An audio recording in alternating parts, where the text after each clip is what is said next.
լինեին եւ այս շփումները իհարկե հավելյալ հնարավորություն են տալիս հասկանալու հակառակ կողմի մոտեցումները ու ոչ միայն այս ֆորմատով, այլ նախկին ֆորմատներով եւ պետք է նշել, որ եւ մեզ մոտ է ձևավորումը ավելի, եթե ոչ հստակ, ապա ավելի դետալային պատկերացում ինչ ընկալումներ ունի հակառակ կողմը եւ կարծում եմ նաեւ մեր մոտեցումները եւ մեր առաջարկներն են ազդում հակառակ կողմի ընկալումների վրա եւ այստեղ ես կարող եմ կիսել իմ տպավորությունները իհարկե մեզ համար ամենաանհանգստացնող հարցը այն է որ Ադրբեջանի տեսակետը եւ այսպես ասած մոտեցումը թրիփ եւ թրիփով Նախիջևանով Թուրքիայի Կարս դիլուջու երկաթուղով Կարսի հետ կապնվելն է եւ Հայաստանը փաստորեն թողնել կիսա մեկուսացած վիճակում եւ որ արդեն արկանույն Գյումրի երաս երկաթուղին չօգտագործվի եւ նաեւ սա կարեւոր խնդիր է որ ադրբեջանական կողմը այնուամենայնիվ տպավորություն անե որ դեմ չէ երկու ուղիների օգտագործման բայց ես կասեի որ ինքը այստեղ շատ մրցակցային մոտեցում ունի եւ առաջնահերթությունը տալու է հենց իր նախագծերին բայց մյուս կողմից դեմ չէ նաեւ Հայաստանի տարածքով տարբեր կոմունիկացիաների բացմանը ու նաեւ Վրաստանի տարածքով այսինքն ավելի այսպես ասած կոմպլեքսային մոտեցումների կողմնակից է եւ ես այստեղ կարծում եմ եւ բազմիցս նշել եմ որ արդեն հայկական կողմից է կախված այն աշխատանքներից որ մենք կտանենք մեր տարածքում թե ինչպիսի տեսք են ունենալու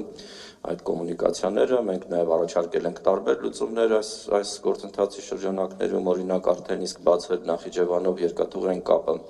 Հայաստանի տարածքով Նախիջևանի հետ, որպեսզի ադրբեջանական կողմը վերականգնի Նախիջևանի երկաթուղու հատվածը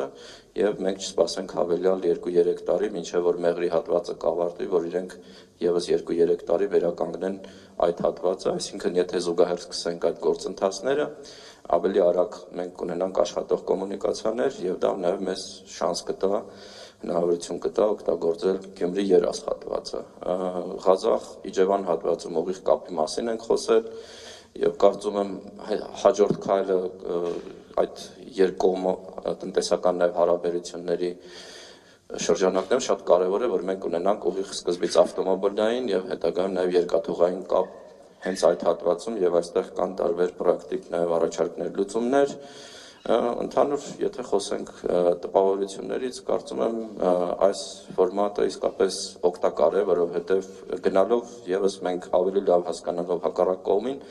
նաեւ ունակ ենք ավելի հստակ ձևակերպել մեր սեփական քայլերը մեր սեփական ակնկալիքները